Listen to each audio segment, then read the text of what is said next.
Bueno, para mí es un honor estar con ustedes esta noche y poder abrir el libro de Dios. Gracias a Bernardo y el resto del equipo del liderazgo que tuvo el agrado de poder invitarme y poder darme este tiempo, compartir el púlpito. Yo sé que entre pastores el púlpito no se presta mucho y soy un dichoso de poder estar aquí esta tarde con ustedes, esta noche con ustedes y poder abrir el libro de Dios. Tanto de parte del staff de The Master Seminary como también de la iglesia donde soy miembro y uno de los ancianos, Iglesia Bíblica Berea, les mandan mis saludos. Mi familia también lo hace, mi esposa y mis 3 varoncitos. Y esta noche me gustaría dirigir nuestra atención a uno de los versículos más conocidos de la Biblia. Más conocidos de la Biblia. Es una de las afirmaciones más maravillosas, es una de las afirmaciones más sublimes que se haya hecho jamás. Las palabras que están contenidas en este versículo son breves, son pocas y se dicen pronto, se dicen rápido. Pero cada una de estas palabras contiene grandes verdades que permanecen para siempre, como lo es la palabra de Dios. Y hay algo especial de este versículo. Hay algo muy, pero muy especial. Su contenido es singularmente significativo, es grandioso. Tanto así que Martin Lloyd-Jones, considerado como el mejor expositor bíblico del siglo XX, él llegó a decir que toda persona que se enfrenta a este versículo debe considerar que está pisando un terreno muy sagrado. Está pisando un terreno muy, pero muy sagrado. Y para él, el estudiar un versículo como este de manera indigna era un sacrilegio. Por un lado, entonces, da miedo adentrarse en este pasaje, pero por otro lado, nosotros estamos obligados a hacerlo porque está en la Biblia y contiene la palabra de Dios. Comunica la verdad de Dios. Y el pasaje se encuentra en el primer capítulo de la epístola de Filipenses. Primer capítulo de la epístola de Filipenses. Para muchos es incluso considerado como el versículo más importante de toda la carta. Y dice así, versículo 21 del capítulo 1 de Filipenses, porque para mí el vivir es Cristo y el morir es ganancia. Porque para mí el vivir es Cristo y el morir es ganancia. Esta es la esencia, esta es la sustancia misma del cristianismo. Pablo aquí en este versículo establece que Jesucristo es la fuente principal de todo lo que hacemos y de todo lo que nosotros somos como creyentes. Aquí está, resumido en un versículo. Y el apóstol ya nos tiene acostumbrados a este tipo de declaraciones, a este tipo de afirmaciones en el Nuevo Testamento. Por ejemplo, ¿se acuerdan en Gálatas capítulo 2, versículo 20? Pablo dice algo similar, él dice, con Cristo estoy juntamente crucificado, ¿y qué? Y ya no vivo yo, mas vive Cristo en mí. Y lo que ahora vivo en la carne, lo vivo en la fe del Hijo de Dios, el cual me amó y se entregó a sí mismo por mí. En Romanos, capítulo 14, versículos 7 al 8, Pablo también indica de forma similar que ninguno de vosotros vive para sí y ninguno muere para sí. Pues, dice él, si vivimos, para el Señor vivimos. Y si morimos, para el Señor morimos. Así pues, sea que vivamos o sea que muramos, del Señor somos. En Colosenses 3, ¿recuerdan? Colosenses 3:3, Pablo afirma que la vida del cristiano está escondida con Cristo en Dios. Con Cristo en Dios. Él es el todo del creyente verdadero, como afirma Colosenses 3:11. El todo, el principio y el final. Así que Pablo ya nos tiene acostumbrados a este tipo de declaraciones, a este tipo de afirmaciones. Pero hay algo que es muy especial de Filipenses 1:21. En mi criterio, no hay una afirmación en la Biblia más concisa y más directa de lo que es el cristianismo. No la hay. No la hay. No hay una afirmación más concisa que vaya al grano como este versículo. Este versículo a nosotros nos confronta con algo. Este versículo nos confronta con nuestra propia definición de lo que significa ser un cristiano. Todos tenemos una definición en la mente de lo que significa ser cristiano. Y este pasaje pone nuestra definición a prueba. La examina, la evalúa. Y hay 3 elementos que me gustaría que consideremos juntos esta noche y que nos van a servir como guía a medida que estemos estudiando el pasaje cuidadosamente. Y a medida que nos movamos a través del versículo, palabra por palabra, vamos a ir haciendo una serie de preguntas que nos van a ayudar a evaluar lo que creemos. Nos van a ayudar a evaluar nuestra propia definición de lo que significa ser un cristiano. Pero antes de entrar en el pasaje, vamos a inclinar nuestro rostro y pedirle a Dios que nos dé su gracia para poder entender su palabra. Querido Padre, venimos delante de ti esta noche y venimos necesitados de escuchar tu voz. Sabemos que en ningún otro lugar podemos encontrar y hallar palabras de vida, sino en tu palabra. Por eso que esta noche venimos a exaltar tu palabra. Venimos a ponerla en el lugar más alto. Para que por medio de ella, para que por medio de la predicación, tú confrontes nuestro corazón. Nos animes, nos desafíes. Y quizás para algunos les des por primera vez arrepentimiento y fe para creer que Jesucristo es el único camino al cielo.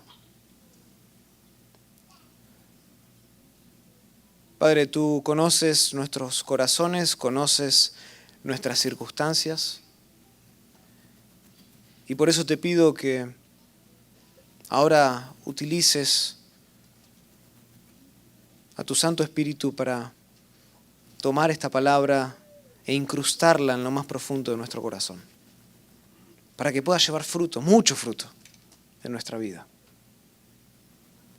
Porque es por medio del fruto, es por medio de la obediencia que damos a conocer que tenemos corazones transformados, corazones regenerados, corazones que han nacido de nuevo, corazones que te aman.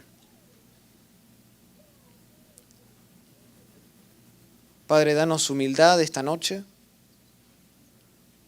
para poder evaluarnos, para poder autoexaminarnos a la luz de tu palabra. Lo pedimos todo esto en el nombre de Cristo Jesús. Amén. El título de mi mensaje es Cristo, siempre Cristo. Cristo, siempre Cristo. Y el pasaje que vamos a estar estudiando es Filipenses 1:21. Porque para mí, el vivir es Cristo y el morir es ganancia. Hay 3 elementos que me gustaría que consideremos. Si están tomando notas, este es el primero de ellos. El primer punto, el primer elemento de todos es la tentación. Es la tentación. El pasaje de inmediato a nosotros nos confronta con un peligro que es muy común entre cristianos. Muy, pero muy común. Pablo declara, escuchen, para mí el vivir es Cristo y el morir es ganancia. Ahora, no hay duda de que esta breve afirmación se refiere a quién. Se refiere a Pablo, se refiere al apóstol. Él mismo dice, para mí el vivir es Cristo y el morir es ganancia. Y aunque Timoteo también es nombrado en la introducción de esta epístola como uno de sus autores, Pablo es el autor principal. Noten ahí en sus Biblias Filipenses 1:1. Pablo, ¿y quién? Pablo y Timoteo, siervos de Jesucristo, a todos los santos en Cristo Jesús que están en Filipos con los obispos y diáconos, gracia y paz a vosotros, de Dios nuestro Padre y del Señor Jesucristo. Pablo y Timoteo. Timoteo aparece mencionado como uno de los autores de esta epístola, pero nosotros sabemos que Pablo es el autor principal. De hecho, a partir del versículo 3 del capítulo 1 en adelante, Pablo va a empezar a escribir en primera persona del singular. Noten claramente, versículo 3, él dice, doy gracias a mi Dios. No dice, damos gracias a mi Dios. Noten que ahora Pablo empieza y toma las riendas. Él empieza a escribir y dice, doy gracias a mi Dios siempre que me acuerdo de vosotros. Versículo 4, siempre en todas mis oraciones, no dice nuestras oraciones, dice mis oraciones. Versículo 6, yo estando persuadido de esto, está hablando en primera persona del singular. Versículo 7, como me es justo sentir esto, no dice como nos es justo, sino como me es justo. Versículo 8, porque Dios me es testigo. Versículo 9, y esto yo pido en oración. Noten que a partir del versículo 3, Pablo es el que toma las riendas, por así decirlo, de la epístola, de la carta. Esta es su epístola. Y todo el contenido de esta carta gira en torno al apóstol Pablo. Y tal vez la descripción más clara que nosotros tenemos en la epístola de que Pablo es el autor principal, la encontramos después en el capítulo 3. Capítulo 3. De los versículos 4 en adelante, cuando Pablo describe su antigua vida en el judaísmo. Noten versículo 4 de Filipenses 3, Pablo dice, aunque yo, noten que ya no dice nosotros, dice, yo tengo también de qué confiar en la carne. Si alguno piensa que tiene de qué confiar en la carne, yo más. Circuncidado al 8º día, del linaje de Israel, de la tribu de Benjamín, hebreo de hebreos, en cuanto a la ley fariseo, en cuanto a celo, perseguidor de la iglesia, en cuanto a la justicia que es en la ley, yo era irreprensible, dice Pablo. Pero cuantas cosas eran para mí ganancia, yo las he estimado como pérdida por amor de Cristo. Y ciertamente aún estimo todas las cosas como pérdida, por la excelencia del conocimiento de Cristo Jesús, mi Señor. Y Pablo continúa hasta el versículo 11, no lo vamos a leer por una cuestión de tiempo simplemente, pero después los animo a que lo lean. Esta descripción que hay desde los versículos 4 al 11 es justamente la afirmación más clara de que Pablo escribió esta carta. Ahora, ¿por qué menciona a Timoteo entonces? ¿Por qué mencionarlo al principio? Y la razón por la cual Pablo menciona a Timoteo es muy simple. Es porque había una estrecha relación entre Timoteo y los creyentes en Filipos. Había un vínculo muy especial entre ellos. Timoteo, si ustedes recuerdan, en Hechos capítulos 16, 17 y 18, ahí está el relato, leemos que Timoteo había sido parte de la fundación de la iglesia en Filipos. Él había estado ahí. Y Pablo, de hecho, tenía la intención de enviarles a Timoteo, no mucho después de terminar de escribir esta epístola. Noten en sus Biblias, capítulo 2 de Filipenses. Versículo 19. Pablo está escribiendo y dice, 2:19, espero en el Señor Jesús enviaros pronto ¿a quién? A Timoteo. Pablo, después de terminar la epístola, quería enviarles a Timoteo para que yo también esté de buen ánimo al saber de vuestro estado, dice. Versículo 23. Así que a este espero enviaros, a este quien es, a Timoteo. Timoteo era especial para los creyentes en Filipos, había estado ahí en la fundación de la iglesia y Pablo quería enviárselos pronto. Entonces él menciona a Timoteo al principio por ese vínculo especial, pero no cabe la menor duda que el autor principal de esta epístola, ¿quién es? Pablo. No cabe duda de eso. Cada una de las palabras entonces de Filipenses 1:21 son suyas, son de Pablo. Por supuesto que el Espíritu Santo guió a Pablo a que escribiera estas palabras sin error, pero este pequeño versículo constituye la propia meditación de Pablo sobre la vida y la muerte. Sobre la vida y la muerte. ¿Cómo sabemos eso? Por el contexto. Noten lo que dice Pablo antes del versículo 21, comenzando en el versículo 19. Del capítulo 1, Pablo dice, porque sé que por vuestra oración y la suministración del Espíritu de Jesucristo, esto resultará en mi liberación, conforme a mi anhelo y esperanza de que nada seré avergonzado. Antes bien, con toda confianza, como siempre, ahora también será magnificado Cristo en mi cuerpo, o por vida o por muerte. Porque para mí el vivir es Cristo y el morir es ganancia. Noten que Pablo estaba pensando sobre la vida y sobre la muerte. Esta era su propia meditación sobre estos temas. Y esto queda más claro cuando nosotros estudiamos el texto en el original. La frase que aparece en español, para mí, al principio del versículo, es muy pero muy enfática. Su posición al principio de la oración llama nuestra atención, nos sacude. Indica que Pablo había tomado una gran cantidad de tiempo. Recuerden, él estaba en prisiones cuando escribe esto. Él había tomado una gran cantidad de tiempo en sus prisiones pensando en la decisión que se tomaría cuando el juicio llegara a su fin. Él estaba encarcelado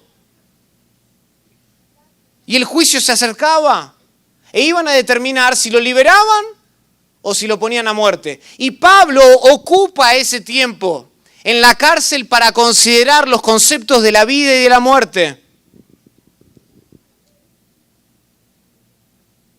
Sabemos que él estaba en prisiones porque lo dice en el capítulo 1, versículos 12, 13 y 14. Habla de prisiones.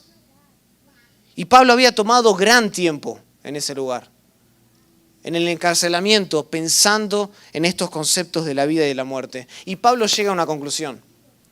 Y ahí está la conclusión, versículo 21. Y él dice, desde mi punto de vista personal, para mí, yo prefiero estar con Cristo. Prefiero estar con Cristo. Sin embargo, Pablo también consideraba que la iglesia en Filipos aún lo necesitaba. Entonces, Pablo se encontraba, como decimos, entre la espada y la pared. Se encontraba vacilando entre la vida y la muerte. Eso es justamente lo que dice después. Noten, para mí el vivir es Cristo y el morir es ganancia. Versículo 22. Pero, si el vivir en la carne resulta para mí en beneficio de la obra, entonces no sé qué escoger, dice él. Porque de ambas cosas estoy puesto en estrecho. Literalmente lo que está tratando de decir, estoy entre la espada y la pared. Teniendo deseo de partir y estar con Cristo, lo cual es muchísimo mejor, no hay duda de eso, pero quedar en la carne es más necesario por causa de vosotros. O sea, ambas cosas eran deseables, ambas cosas eran buenas. Estar con Cristo y quedarme y obrar en el ministerio pastoral. Y es a la luz de todo esto, de esta reflexión personal, que Pablo dice lo que dice en Filipenses 1:21. Para mí el vivir es Cristo y el morir es ganancia. Sinceramente, Pablo no sabía lo que iba a pasar. No sabía cuál iba a ser el fallo del juicio, pero a él no le preocupaba lo más mínimo. No le preocupaba porque para el apóstol, otra vez, el vivir era Cristo y el morir era ganancia. Y hasta aquí está todo muy claro. Esto nosotros lo sabemos. Estamos familiarizados con el contexto. Este versículo nos enseña algo fundamental y que Pablo tenía una postura. Pablo tenía una postura sobre la muerte. Pablo tenía una postura sobre la vida. Y él sabía que si vivía otros 20 años más, lo haría en Cristo Jesús. Y si era ejecutado en ese momento, Él seguía siendo de Cristo, él estaba tranquilo en su corazón. A él no le importaba lo que iba a suceder. ¿Por qué? Porque el resultado iba a ser lo mismo. Sea que viviese 20 años más, sería de Cristo. Y si moría, iba a estar con Cristo. El resultado es el mismo. Otra vez, Jesús era la vida de Pablo y Jesús era la muerte de Pablo. Y hasta aquí estamos todos muy claros. Pero hay un problema. Hay un problema. ¿Y saben cuál es el problema aquí? El problema con declaraciones como estas, como la de Filipenses 1:21, es que algunos de nosotros que consideramos que la postura que Pablo tenía era solamente de él.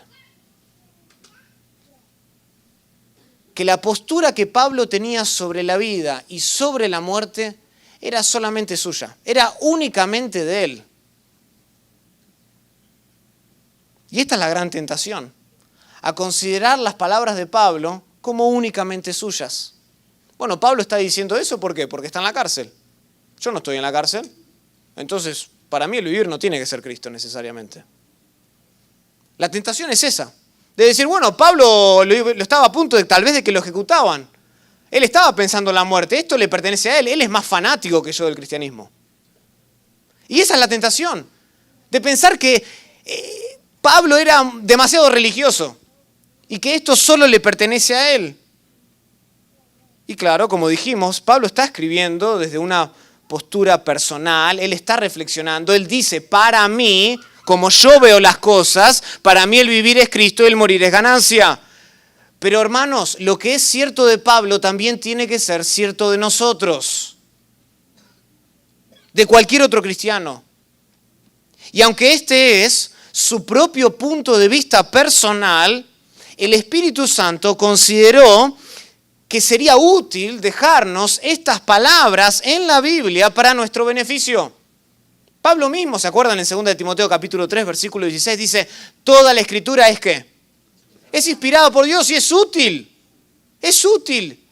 Y Filipenses 1:21 es útil para nosotros. El Espíritu Santo lo dejó, le pensó y consideró que sería útil dejarnos para nosotros estas palabras que nos animan, que nos desafían a ver si consideramos el cristianismo de la misma manera que Pablo lo consideraba.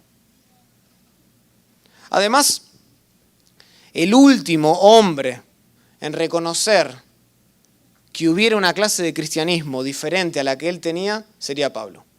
El último.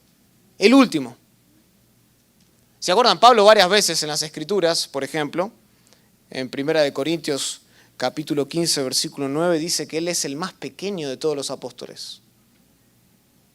En Efesios 3:8 dice que él es el más pequeño de todos los santos.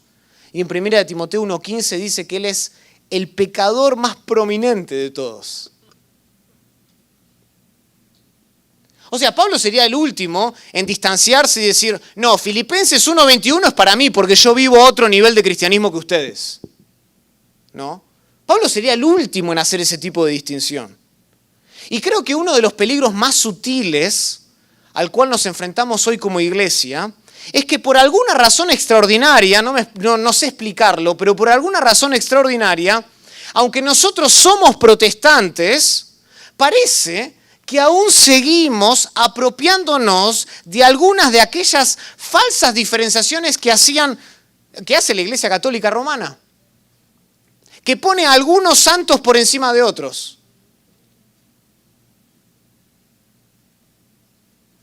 Y nosotros hemos visto cómo la Iglesia Católica hace esto.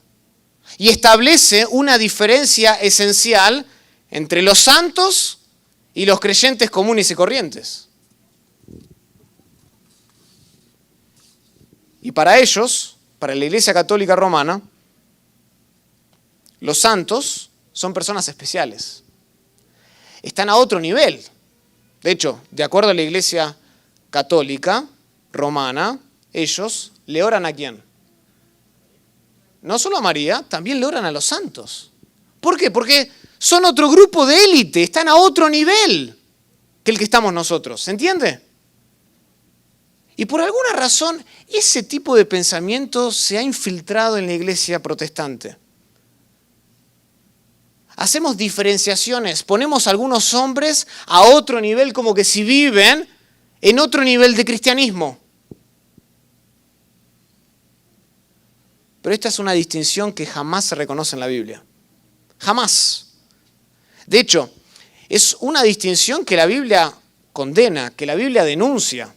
Pablo dice en 1 Timoteo capítulo 2, versículo 5, que hay un solo mediador entre Dios y los hombres. ¿Y quién es? Jesucristo. Hebreos capítulo 7, versículo 25 dice que Jesucristo vive mediando por nosotros, intercediendo por nosotros. Jesucristo es. Ahora, con esto no estoy negando que hay diferentes dones. Por supuesto que hay diferentes dones. Pero si bien hay diferencias en los ministerios que el Espíritu Santo entrega a los cristianos, al final del día todos somos iguales al pie de la cruz. Todos somos iguales y nuestra vida debe demostrar eso. Y ese es el motivo por el que Pablo habla tan a menudo de nosotros en las epístolas, porque quiere que no haya esta diferenciación entre él y el resto. No. Lo que es cierto de Pablo debe ser cierto de todos los creyentes y debe ser una realidad también en nuestra vida.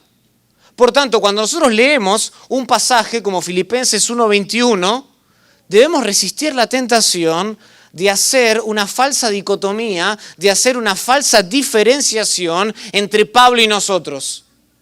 Y decir, no, bueno, esto era lo que Pablo pensaba. Este era su punto de vista. No, debemos resistir la tentación. Esta afirmación de Pablo en Filipenses 1:21 también aplica a nosotros, a todo cristiano. Y esta afirmación de Filipenses 1:21 nos confronta con la prueba más intensa y profunda a la que podemos someternos como cristianos. ¿Y saben cuál es esa prueba? Y aquí viene la primera pregunta que debemos hacernos. La primera pregunta es esta. ¿Podemos nosotros decir lo mismo que dice Pablo? Si hoy tendrías que autoevaluarte y mirar a tu corazón y mirar tu vida de principio a fin y de que has nacido de nuevo hasta ahora, ¿tú puedes decir lo mismo que dice Pablo? ¿Puedes decir para mí el vivir es Cristo y el morir es ganancia? ¿Puedes decir que el vivir es Cristo y nada más? ¿O hay algo más por lo que tú vives? ¿O hay algo más que está por encima de Cristo en tu corazón? ¿Y qué acaso de la muerte? ¿Le tienes miedo a la muerte?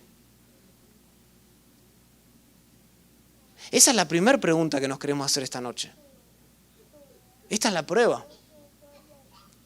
Ustedes tal vez pensaron que venían a escuchar un sermón. Se olvidaron que yo soy profesor también. Y hoy los estoy poniendo a prueba.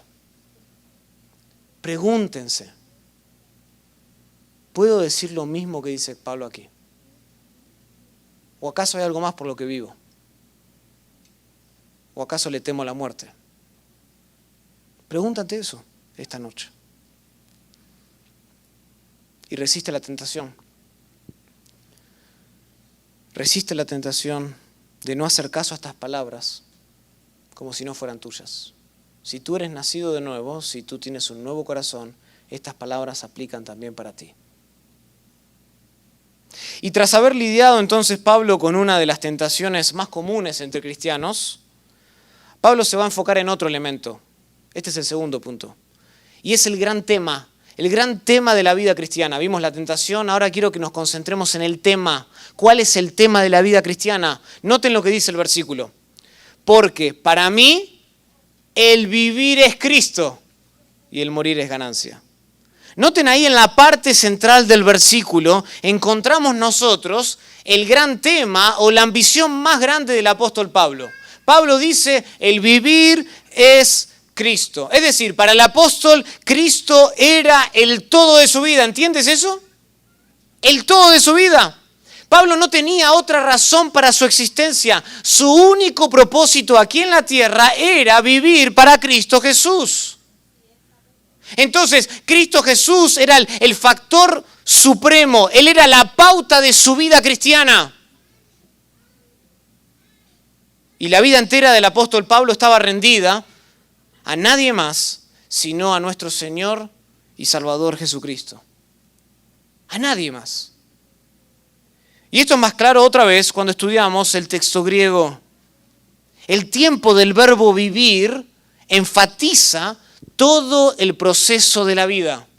Todo el proceso de la vida. Lo que Pablo está diciendo es esto. De principio, desde el principio de mi vida cristiana hasta ahora y hasta el fin, mi vida es de Cristo y solamente de Cristo. Mi vida es de Cristo y solamente le pertenece a Él. Y al decir esto no quiero que me malinterpreten. No quiero que me malinterpreten. Es evidente que Pablo creía en la doctrina de la triunidad. Sabemos esto porque Pablo mismo escribe, por ejemplo, en Romanos 15:30, en 2 Corintios 13:14, habla de conceptos como la triunidad. Y tal vez el pasaje más claro en la Biblia de que el apóstol Pablo creía en la triunidad es Efesios capítulo 1. Efesios capítulo 1, del 3 al 14, es la gran obra de los pasajes trinitarios. La gran obra. Y por ejemplo, en Efesios 1, del 3 al 6, Pablo habla acerca de la obra del Padre. Y del 7 al 12 habla del Hijo. Y del 13 al 14 habla de la obra del Espíritu Santo. Pablo creía tanto en el Padre como en el Hijo como en el Espíritu Santo. La vida como tal, la vida cristiana le pertenece tanto al Padre como al Hijo como al Espíritu. Pero ¿saben lo que me llama la atención a mí? Y debería llamarles la atención a ustedes también esta noche. Que Pablo aquí en Filipenses 1:21 no dice, para mí el vivir es Dios. Tampoco dice, para mí el vivir es el Espíritu.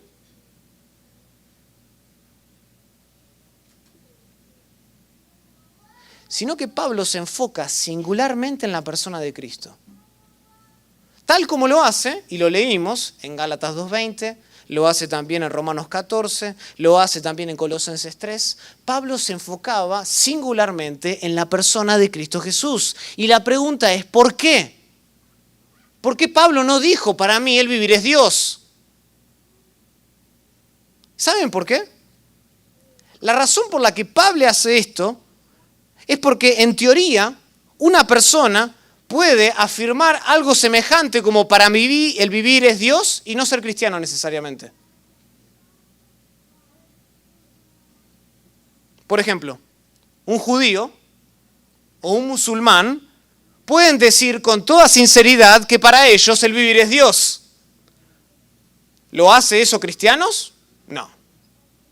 Lejos. Pero un judío y un musulmán pueden decir eso. Para mí el vivir es Dios. Pero no por eso lo hacen cristianos. De hecho, hay muchas personas, y tal vez ustedes se toparon en el trabajo con algunas de ellas, que dicen, yo creo en Dios. Y dicen que sus vidas giran en torno a Dios, pero que no son cristianas. No son cristianas. Y de igual modo, escuchen, es posible que alguien diga vivir espiritualmente y no ser cristiano. Recuerda esto, la espiritualidad no es sinónimo de cristianismo. No es lo mismo. No es lo mismo. Y hoy en el mundo hay mucha supuesta espiritualidad, pero no es cristianismo. No es cristianismo. El apóstol Juan advierte, ¿se acuerdan? En su primera epístola, en el capítulo 4, versículo 1, él dice, no creáis a todo espíritu, sino probad los espíritus si son de Dios. Esto quiere decir que la señal distintiva del cristiano, ¿quién es? Cristo. La señal distintiva, singular, prominente del cristiano, del creyente, es Cristo Jesús. No es el Padre, no es el Espíritu Santo. Y con esto, otra vez, no pretendo echar por la borda la obra del Padre en la elección. No pretendo echar por la borda la obra del Espíritu Santo en la santificación. Hay una perfecta armonía entre ellos y en la manera que dan vida eterna. Pero Pablo es muy específico en su lenguaje, en Filipenses 1:21. Y nosotros también deberíamos serlo.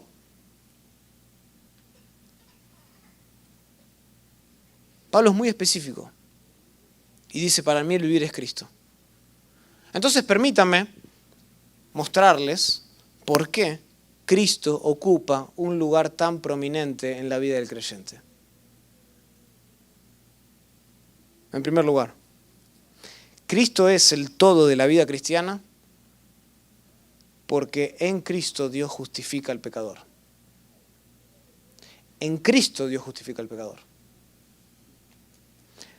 Segunda de Corintios, ¿se acuerdan? Capítulo 5.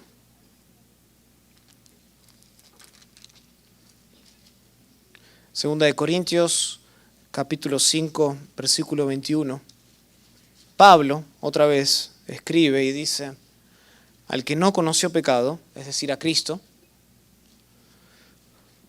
por nosotros Dios lo hizo pecado para que nosotros fuésemos, ¿qué? Hechos justicia de Dios en él. Es en Cristo que Dios justifica al pecador. La justicia de Cristo, escucha, es la única prenda que puede cubrirnos y hacernos aptos para entrar al reino de los cielos. Cualquier otra prenda, cualquier otro vestido, cualquier otra justicia, avergüenza. Y está muy por debajo del estándar que Dios mismo instituyó para entrar al reino de los cielos. Y si tú, después de la muerte, te presentas a las puertas del cielo con una justicia que no sea la de Cristo, no podrás entrar al reino. Porque solo la vestimenta de la justicia de Cristo es aceptable. Solamente su vestimenta. Porque ¿saben qué es lo que se demanda para ir al cielo? Perfección. Perfección. Mateo capítulo 5, versículo 20. Jesús predicaba acerca de esto. Vuestra justicia tiene que ser mayor que la de los escribas.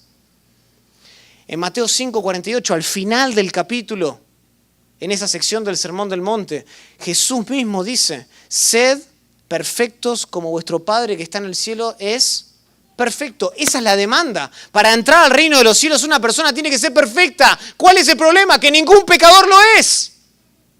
Por naturaleza ninguno. Pero en la persona de Cristo, Dios puede justificar al pecador. Dios puede justificar al pecador. Por eso es que Cristo es la vida del cristiano. Es tan prominente para el creyente. Solo la justicia de Jesús salva. Pero Cristo no solo es especial para el creyente porque en Él somos justificados, sino que Cristo además es nuestra santificación. Cristo además es nuestra santificación. Volvamos a 2 de Corintios, pero esta vez capítulo 3.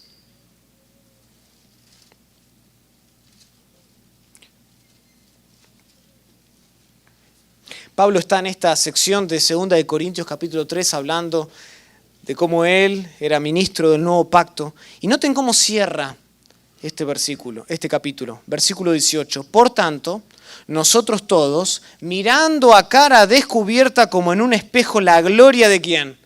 Del Señor Jesús, somos transformados de gloria en gloria en la misma imagen. ¿La imagen de quién? De Cristo, como por el Espíritu del Señor. Cristo es nuestra santificación.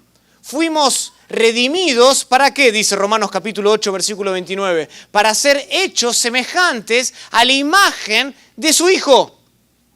Él es nuestra santificación. Y nuevamente, escuchen, yo no quiero, ni por un momento, restarle importancia a la obra del Espíritu Santo. De hecho, al final de este versículo se menciona, porque es por medio de Él que nosotros somos transformados a la imagen de Jesús. Pero el punto es este, ningún hombre puede ser santo hasta que venga a los pies de Jesucristo por la fe. Ningún hombre puede ser santo hasta que venga a los pies de Jesucristo y se identifique con Él por gracia, por medio de la fe. Hasta entonces, sus obras van a estar muertas. Hasta entonces, cualquier intento de piedad para la persona que no conoce a Cristo es inútil. Es como aquel que quiere apagar un incendio con un balde que está todo agujereado. ¿De qué sirve? Tú puedes llenarlo de agua y cuando llegas a tirarlo al fuego no sirve de nada. No sirve de nada. Y ahí andan muchos en la iglesia. Oh, sí, haciendo muchas obras de supuesta piedad. Por fuera, hermoso. Son los primeros en venir a la iglesia. Son los últimos en irse, pero por dentro todavía están muertos espiritualmente hablando. Una persona, un hombre o una mujer no puede ser santo a menos de que venga Cristo primero. Cristo es nuestra santificación. Separado de mí, dice Jesús, nada podéis hacer. Nada.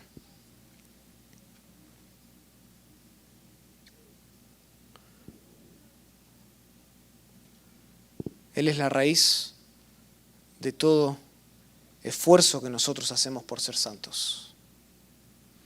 Pero Cristo no solo es el todo de nuestra justificación, Cristo no solo es el todo de nuestra santificación, sino que Cristo además es nuestra glorificación. Romanos capítulo 8. Romanos capítulo 8.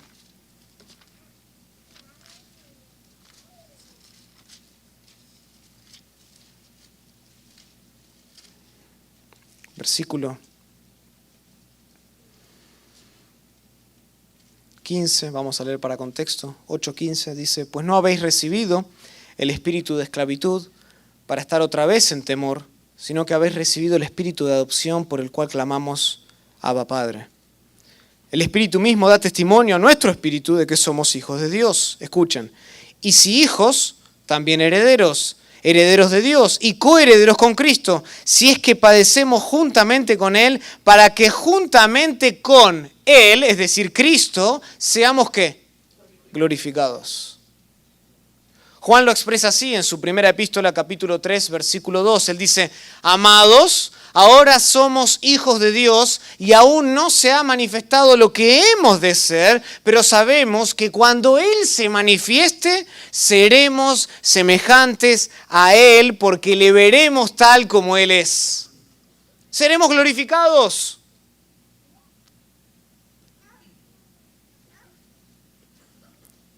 Y en aquel momento, a lo que muchos llaman la visión beatífica, en aquel momento cuando miramos a Jesús en los ojos y no tengamos que lidiar ya más con el pecado, nuestros cuerpos serán glorificados y seremos para siempre felices. El cristiano tiene una esperanza segura, segura cuando mira hacia adelante. El inconverso no la tiene.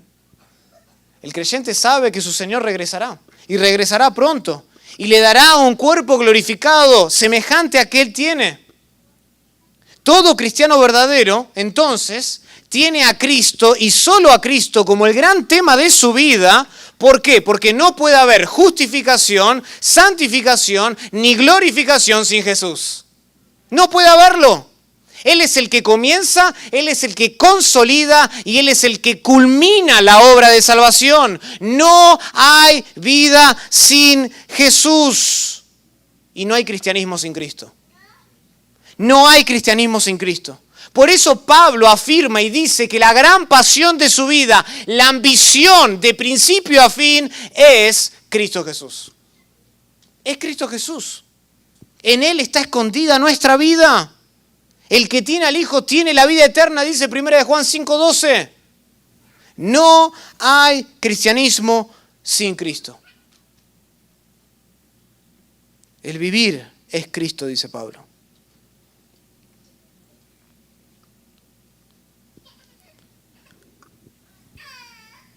¿Puedes decir lo mismo tú? Sabemos lo que era para Pablo. ¿Puedes decir tú lo mismo? ¿Para mí el vivir es Cristo?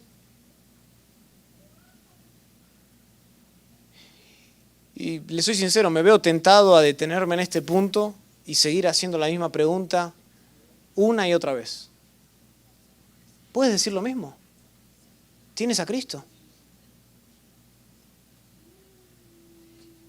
¿Es Él tu vivir? ¿Es Él tu vivir o no lo es? Escuchen, lo que vuelve a alguien cristiano es Cristo. Es Cristo. Sin Jesús la vida no tiene sentido. Sin Jesús la vida no tiene significado. Cristo es el objetivo de todo. ¿Lo tienes? ¿Es Cristo para ti el objetivo de toda tu vida? Pregúntate, y aquí está la segunda pregunta. ¿Qué es lo que más deseas en tu vida? ¿Qué es lo que más deseas en tu vida? Para Pablo era Cristo. Para Pablo era Jesús. Para Pablo Cristo estaba en el centro de todo. Y esta era la pasión más grande de su vida y lo que resumía toda su existencia. De principio a fin, Cristo, Cristo, Cristo, dame a Cristo. ¿Puedes decir lo mismo tú? ¿Cuál es la pasión más grande de tu vida? ¿Lo es Jesús? ¿O hay algo más que está por encima de Él? Recuerda, lo que te hace cristiano no es venir a la iglesia. Lo que te hace cristiano no es tomar el curso de membresía. Lo que te hace cristiano no es bautizarte, ni cantar. Para ser cristiano tienes que tener a Cristo. Tienes que tener a Cristo. Y Cristo tiene que ser el centro de tu vida. Y esta pasión de Pablo en la vida inevitablemente nos conduce al tercer y último punto, al tercer y último elemento del pasaje, y es el tesoro. Vimos la tentación que debemos evadir, vimos el gran tema de la vida cristiana, y ahora quiero que nos concentremos en el final del versículo y veamos el tesoro de la muerte. El tesoro de la muerte. El apóstol, noten cómo concluye. Él dice que, porque para mí el vivir es Cristo y el morir es ganancia. Y aquí al final del versículo nosotros encontramos una de las realidades más desafiantes de la vida, ¿o no? La muerte. La muerte. Este es uno de los desafíos más grandes. Todos, todos, tarde o temprano, vamos a tener que pasar por la muerte. Hebreos 9:27 dice que está establecido por Dios, de que el hombre muere una sola vez y después ¿el qué? El juicio. Está establecido. Tarde o temprano nos va a pasar. Es inevitable que suceda, es inevitable que tú mires a la muerte en los ojos. Y sin embargo, son pocos los que se preparan para ese día. Pocos. De hecho, ya es raro en la actualidad que se piense en la vida de por sí. Es muy raro. La mayoría de las personas hoy, especialmente los jóvenes, ni siquiera tienen una filosofía de vida. Ni siquiera. Aquí están, en esta cosa llamada vida, se levantan, comen, van a la escuela, van al trabajo, comen, duermen. Y así uno y otro día en este ciclo vicioso sin preguntarse en qué consiste la vida. ¿Para qué estoy acá? ¿Cuál es el significado de la vida? Nunca se detienen a preguntar, ¿qué estoy haciendo acá? ¿Qué significa la vida? Simplemente van de un día a otro, comiendo y bebiendo, sin pensar absolutamente nada. Entonces, si esto es hoy en día lo que se piensa acerca de la vida, no debe sorprendernos que la gente piense aún menos sobre la muerte. Es raro pensar en la muerte. De hecho, no solo es raro, las personas ni siquiera quieren que les hablen de la muerte. Se ofenden si les hablas de la muerte. Es uno de esos temas que todos posponen, ¿no? Con el objetivo de que tal vez nos olvidemos de que está ahí. ¿No? Entonces tú le mencionas a tu amigo, a tu abuelo, a tu papá, a tu mamá acerca de la muerte y no, eso en la mesa no se habla. Para mañana. Y así están pateando la pelota de un día a otro, intentando tal vez olvidarse en algún momento de que la muerte viene, de que es inevitable.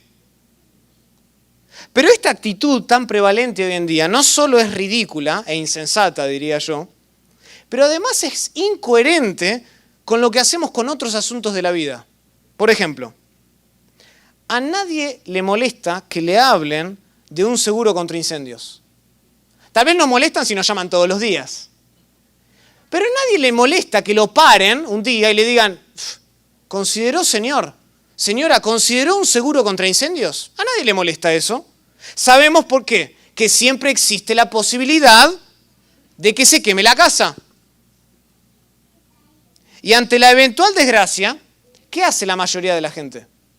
Toma cartas en el asunto, responde y se cubre, o mejor dicho, cubre la casa con una póliza contra incendios.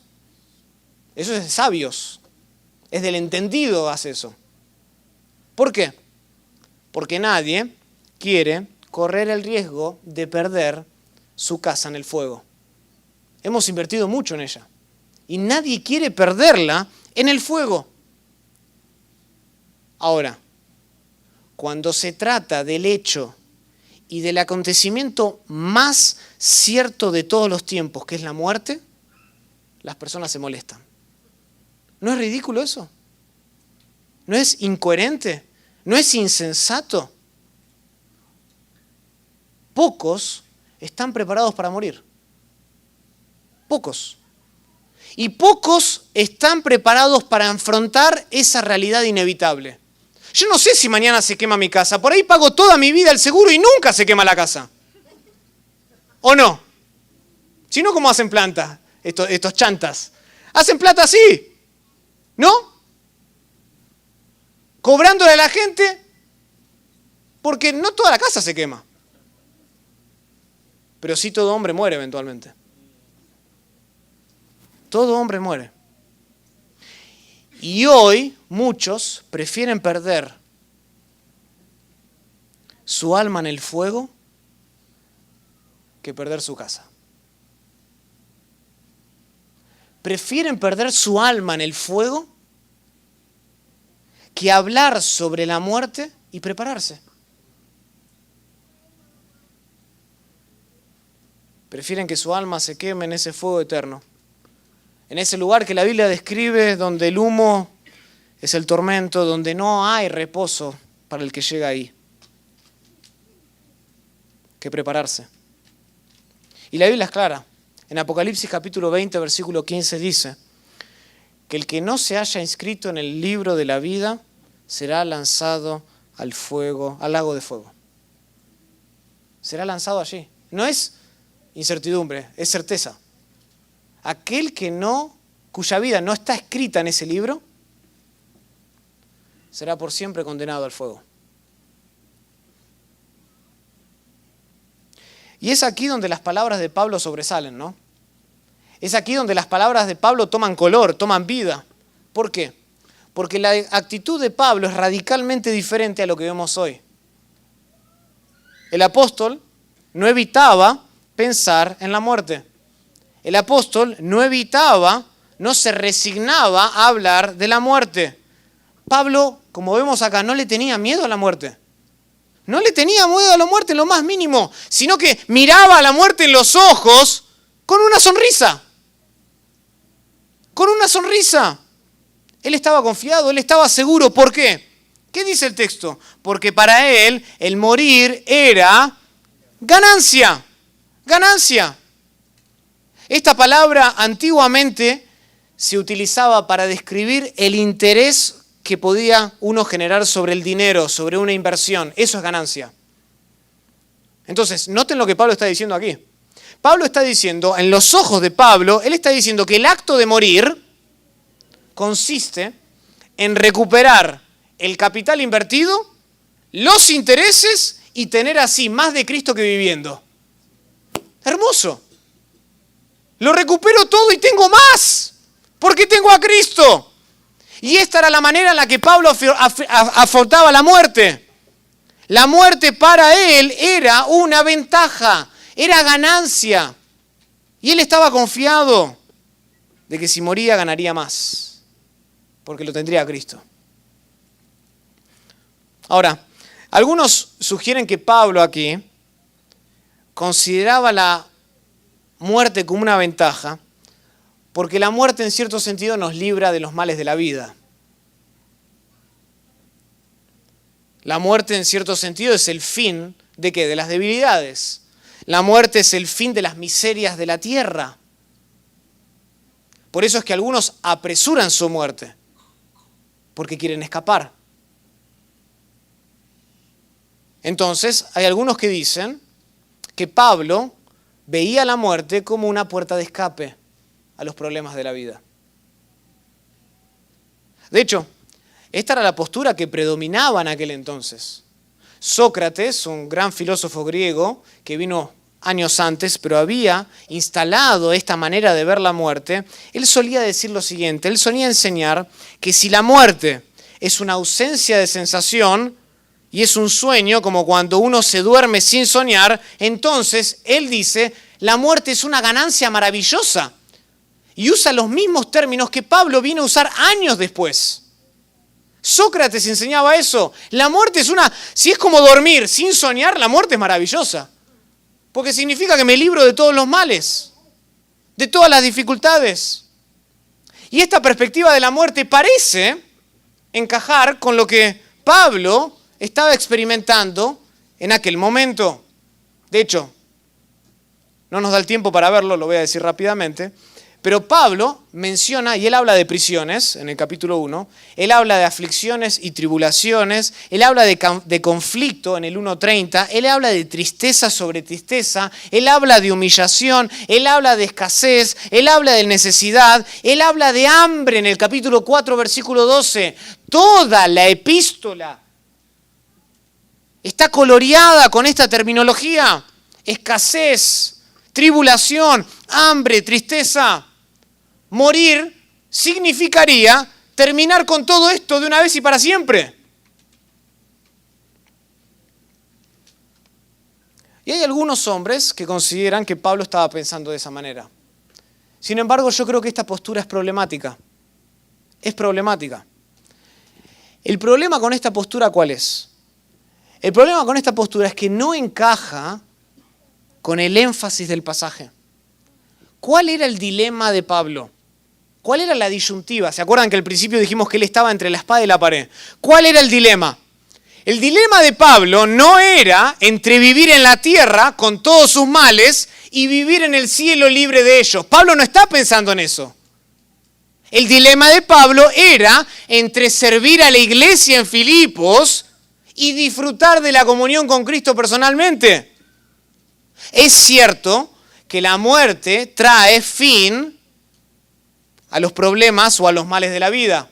Dios ya lo había dicho en Génesis capítulo 3, versículo 19. Del polvo eres y al polvo volverás, ya dejarás de trabajar de esa manera con sudor.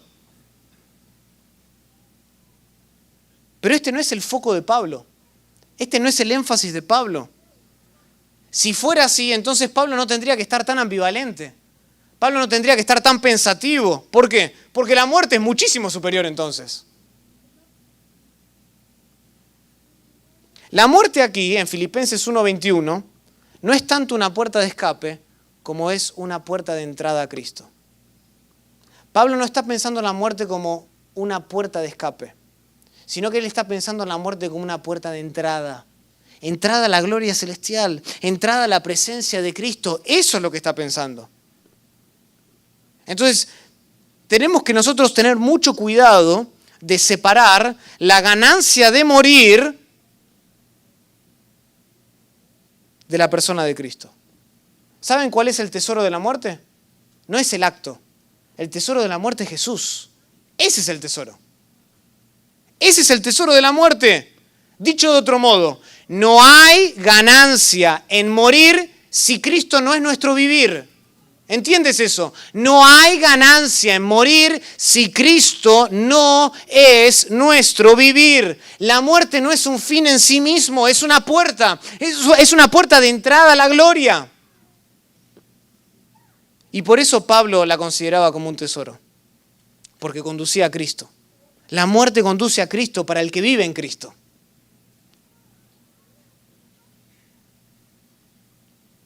No para el que vive en la iglesia. Para el que vive en Cristo. Tú puedes estar en la iglesia y no estar en Cristo.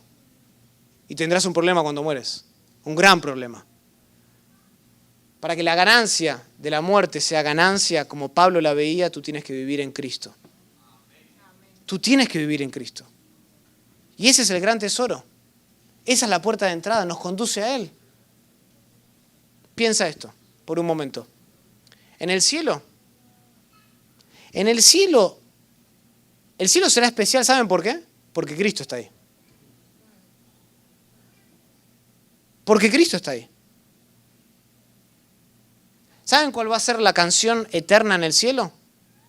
Cristo. Apocalipsis capítulo 5 del 12 al 13. Donde se le da gloria y honra y poder y potestad. ¿A quién? Al Cordero inmolado. La canción eterna, lo que retumba en el cielo de día y de noche, ¿saben qué es? Cristo. ¿Y saben cuál será el servicio constante de los habitantes en el cielo? ¿A quién será? A Cristo. A Cristo. Apocalipsis capítulo 7:15.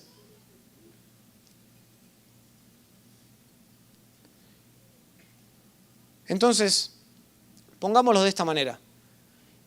Imaginemos que Cristo te deja entrar al cielo sin estar en Él.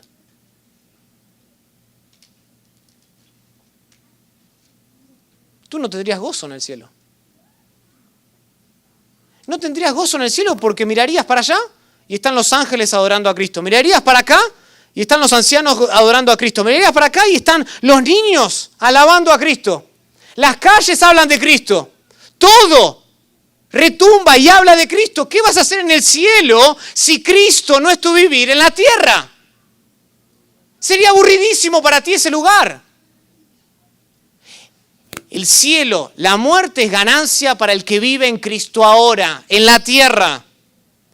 Y la presencia de Cristo será nuestro gozo eterno. Nosotros veremos el rostro de Cristo, escucharemos la voz de Cristo y seremos felices. Seremos felices. Y cuán dulce es pensar, y cuán consolador es pensar, escuchen esto, cuán consolador es pensar que sin importar quién falte en el cielo, Cristo estará ahí. Eso es consolador. Porque por ahí tú sufriste la muerte de alguien cercano, que se murió sin Cristo. Déjame decirte que en aquel día, en el día de la resurrección, tú estarás gozoso, porque todo lo que te importará a ti es que Cristo está ahí. Y podrás verlo, y podrás tocarlo, y podrás besarle, y podrás hablarle, y Él te abrazará, y serás para siempre feliz. Ese es el gozo eterno. Esa es la esperanza eterna, que Él estará ahí, y su presencia va a satisfacer todas nuestras necesidades para siempre. Para siempre. Y aquí está la tercera y última pregunta de esta noche. ¿Es esto lo que viene a tu mente cuando piensas en la muerte? ¿Es esto lo que viene a tu mente cuando piensas en el cielo? ¿O el cielo para ti son nubes pomposas y arpas y angelitos? ¿O son calles de oro? ¿Qué es el cielo para ti? El cielo es ganancia, porque allí está Cristo. Y solo puede ser ganancia para el que lo tiene a Él ahora. ¿Es eso lo que piensas? ¿Puedes afrontar a la muerte con una sonrisa como lo hacía Pablo? ¿O tienes dudas? ¿O tienes temores? No hay temor para el que hace de Cristo su todo aquí en la tierra. Termino con esto. La pregunta con la cual comencé. ¿Puedes decir lo mismo que dice Pablo en Filipenses 1:21? ¿Puedes decir lo mismo? Evalúate, examínate. ¿Puedes decir lo mismo? Para mí, el vivir es Cristo y el morir es ganancia. Porque ¿saben qué? Hay muchos que cuando se les pregunta ¿qué es la vida cristiana? ¿Saben lo que contesta? A la fuerza dicen, la vida cristiana es estar involucrado en la iglesia. Y así es como miden su vida cristiana. Fui 4 domingos consecutivos a la iglesia, estoy bien, bárbaro. Falté 2, opa. Mi vida cristiana más o menos. ¿Cómo defines tu vida cristiana? ¿La defines con esta definición que tiene Pablo? Porque para muchos, como digo, el cristianismo es estar involucrado en la iglesia nomás. Y prácticamente no saben nada acerca de Cristo, pero llevan vidas muy, pero muy activas en la iglesia. Y la religión de estas personas consiste en unas pocas expresiones vagas y aisladas de lo que es Jesús. No me malentiendan, estas personas ofrendan todos los domingos a la iglesia. Todos los domingos a la iglesia. Y si pueden el miércoles y el martes también. Y hasta envían ofrendas por correos al pastor, a su casa. Hacen de todo.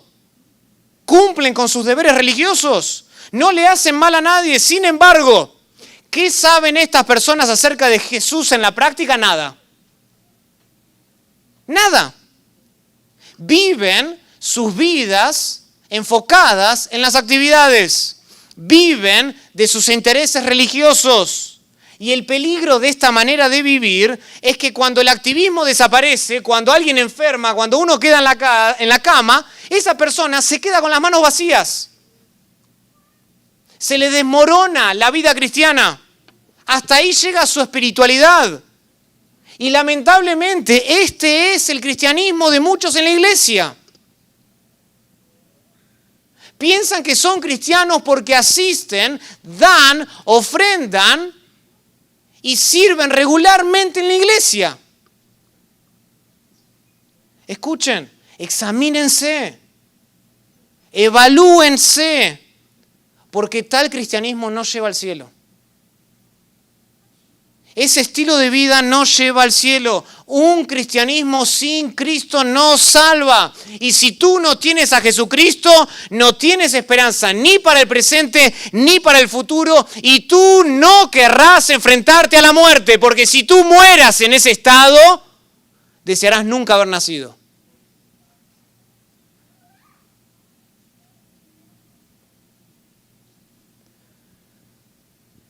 Pero si tú tienes a Cristo, lo tienes todo.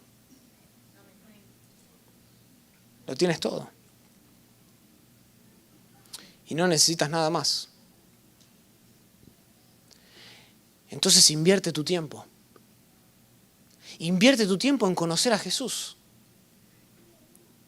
Que Él sea la pasión de tu vida. Que Él sea la norma reguladora, el patrón, la pauta. Persíguelo a Él, deja que Él ocupe el centro de tu vida. Haz todo lo posible para vivir cada vez más cerca de Él y verás que ni la muerte podrá asustarte. Aférrate a Cristo y no lo sustituyas por nada ni nadie jamás. En la vida y en la muerte, dame Cristo, siempre Cristo. Oremos al Señor.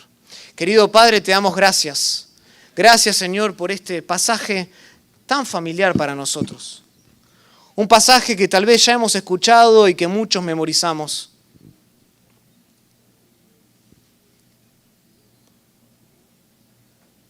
Pero al cual rehuimos muchas veces a enfrentarnos a él.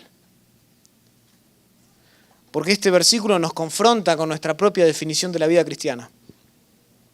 Y nos hace preguntarnos realmente, ¿en qué consiste ser un creyente? Para Pablo el vivir era Cristo y el morir es ganancia. Y qué importante es un versículo como este. Para todos. Para aquel que tiene 1 año de ser convertido, como para aquel que tiene 25 años de que ya le ha rendido su vida a Cristo Jesús. Este versículo es importante para el que está en la cabina de sonido como para el pastor.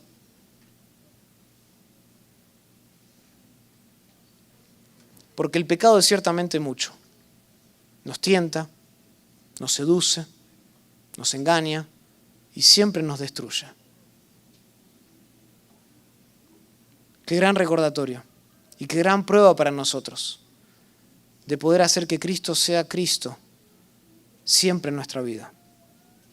Que Él sea la pasión, lo que nos gobierna, lo que más amamos y queremos. Porque solo así podremos enfrentar la muerte y verla como ganancia. Enfrentarla con una gran sonrisa, sabiendo que si morimos, somos de Cristo. Y si Dios nos da vida por muchos años más, seremos de Cristo aún así. Padre, permite que este versículo cale en lo más profundo del corazón. Tú conoces quiénes están aquí, conoces sus vidas, conoces si hay gente aquí que está muerta espiritualmente hablando, que aparenta estar aquí religiosamente, que piensa que la vida cristiana se mide por venir a un viernes especial, cuando no era requerido, y que piensa que porque está aquí ha ganado o ha subido un peldaño más en la vida cristiana, pero que por dentro tiene un corazón duro, donde el Evangelio todavía no ha brotado. Padre, recuérdale a esa persona que si no tiene a Cristo no podrá entrar al reino de los cielos. Que para entrar al reino de los cielos alguien tiene que nacer de nuevo. Que Cristo tiene que ser la justicia, que Cristo tiene que ser nuestra santidad, que Cristo tiene que ser nuestra gloria eterna.